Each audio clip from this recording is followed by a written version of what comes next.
aquest any a l'Estat.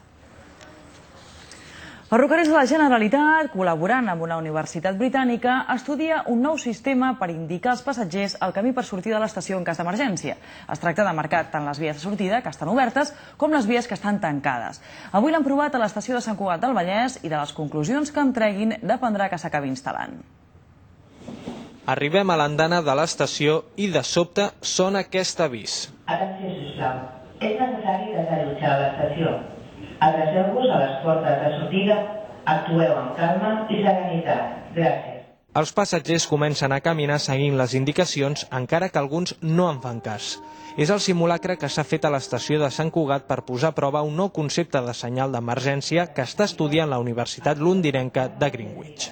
Et posaven a la caixeta i seguies la gent i llavors ja veies aquella senyal i ja està. Però ara ens hem fixat que hi havia un altre senyal que no hem vist. He seguit també a la gent una miqueta i ràpidament ho he trobat. L'objectiu és millorar la seguretat en espais públics i el disseny de les estacions de tren a tota Europa. If you don't have this type of signage, everyone goes either the way they used to go under normal conditions, or they go to their nearest exit. And the nearest exit might be a compromised exit. It might be an exit where there's danger, because in an emergency, every second counts. Every second can make the difference between life and death.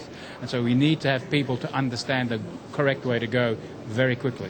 És evident que després d'avui no modificarem la nostra senyalització d'emergència, perquè això és una cosa que és legal, però sí que el que esperem és que, com a resultat d'aquesta prova i de les conclusions que en treguin, la senyalització pugui en el futur evolucionar cap a nous models. Ara s'analitzaran les respostes dels participants als qüestionaris i les imatges que s'han enregistrat durant les evacuacions. Bowie Bergdahl, el sergent nord-americà alliberat ahir, ja és a Alemanya. Aquesta tarda se l'ha traslladat a un centre mèdic